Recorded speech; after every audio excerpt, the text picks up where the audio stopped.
Olá, seja muito bem-vindo ao nosso canal Tudo Sobre. Como muitas pessoas estão pedindo a parte 3 da fala da atriz global no programa, tentamos disponibilizar o restante. Confira só. Mas olha, assista até o final, está tremendo. Temos a oportunidade está aí para todo mundo, de você aceitar esse convite quando Jesus bate na tua porta para ele entrar e cear com você. Então isso é uma coisa que está aberta a todo mundo. Então esse convite foi um convite que eu aceitei, que eu fiz questão e que eu faço questão disso. Na minha cabeça, Fátima, essa é a minha verdadeira herança. Esse momento da entrevista é a hora que a atriz global fala sobre o legado que ela quer deixar para suas filhas, falando, ensinando até como orar e faz um exemplo como uma delas também ora. Que lindo. Para as minhas filhas, para você ver onde eu coloco isso. Você conversa com elas sobre isso? Muito, muito. Elas também o rezam? O tempo inteiro. Oram comigo. Antes de Antônio orando, Pai Nosso. Eu quero filmar um dia com aquela Pai Nosso que estás no céu, santificado, com aquela vozinha. Ela... Tem quantos anos? 7. Não, A Luísa Bíblia tá diz numa que fase... Agora, neste momento da entrevista, a cantora Fernanda Brum, que também estava neste programa, falou sobre o ponto de vista dela mais espiritualmente falando. Vamos ver o que ela falou. faz essa confissão que ela fez agora, senão pelo Espírito Santo de Deus. Toda essa confissão de fé que ela fez, desde explicando a entrada do pecado no mundo e depois a vinda do segundo Adão, que é Cristo, e a redenção através do sangue de Jesus, esse entendimento, ele só acontece através do poder do Espírito Santo.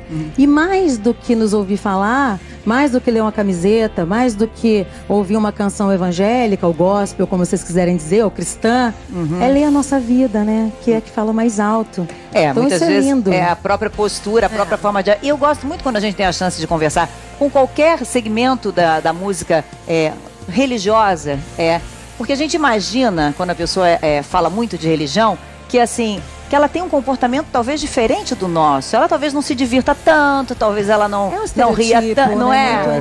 E aí é ótimo. Piada. É ótimo quando a gente tem a oportunidade de falar e de ver que as pessoas são todas normais, iguais, né? Não, é nas muito suas engraçado. diferenças, mas iguais. Uma vez no meu Facebook veio um...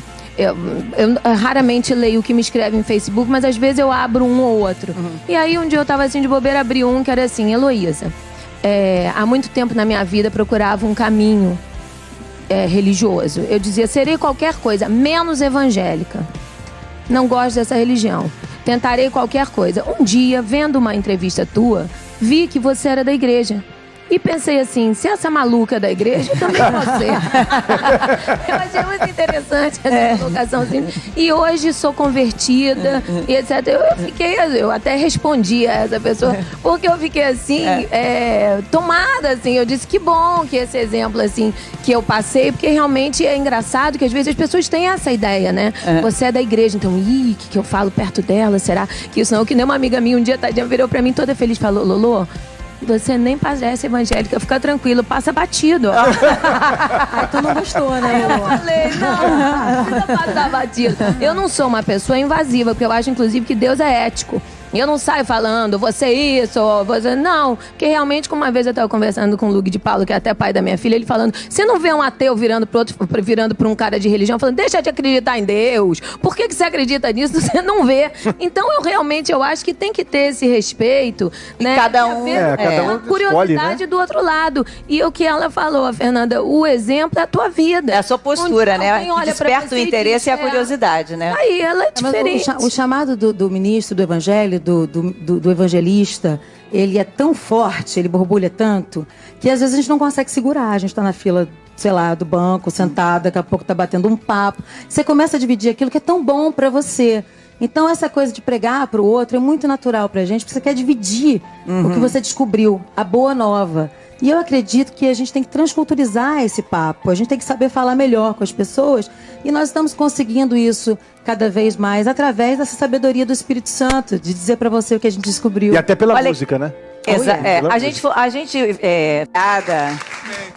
obrigada. Qual que você é uma pessoa religiosa? Eu sou, de formação católica, mas não. Essa é a parte em que o ator Francisco Cuoco também diz sobre o teu posicionamento e o que ele acha e pensa sobre o tema que estavam a abordar. E Não sei não, mas o pensamento dele está bem mais virado para o evangélico. Preste a tua atenção. Sou praticante e me acomodo um pouco porque a minha irmã, ela vai à missa todos os domingos e faz o... Faz pela família, né? Faz. Mas assistindo tudo isso que eu acabei de assistir aqui, presenciando isso, não tem como não ficar envolvido e lembrar de tantas coisas. O papai saiu de casa um dia, vieram avisar que ele não estava bem, saímos, a mamãe teve um derrame cerebral, ficou 12 anos em coma e o papai tinha morrido. O fato de ter chegado até hoje, tantos anos depois, só pode ter sido uma bênção de Deus. E eu troquei algumas palavras com a Heloísa aqui.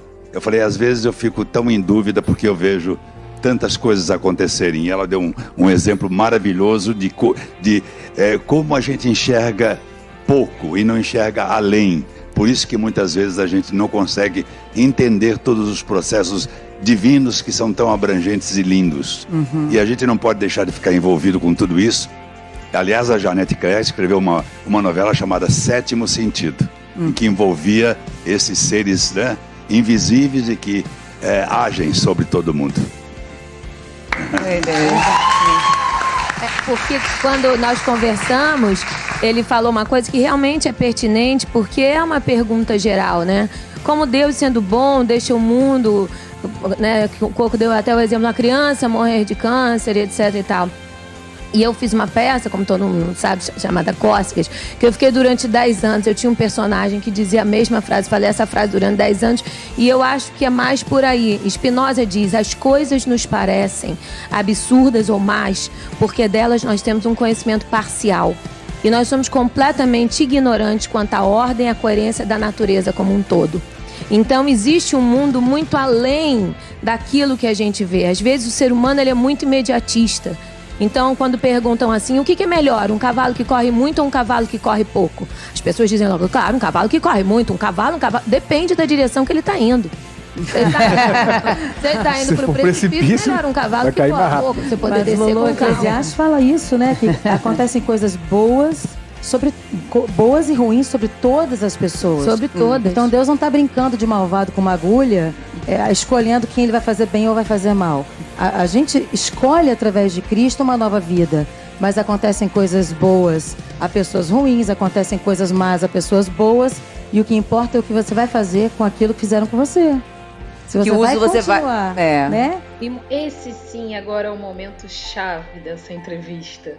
É um momento em que a atriz realmente deixa a apresentadora sem palavras. Veja até o final.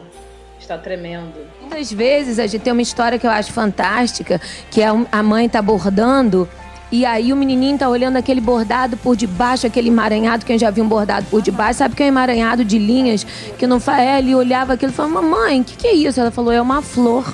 Ela disse, nossa, mas que flor feia, como assim? Aí a mãe abaixou o bordado e ele viu que era uma flor linda.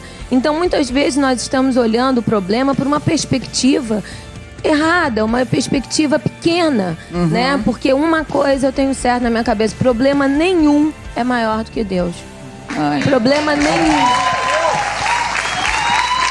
Olha, quer conferir o início desta entrevista maravilhosa? Deixaremos o link da parte 1 e 2 dos shorts na descrição deste vídeo. Obrigada!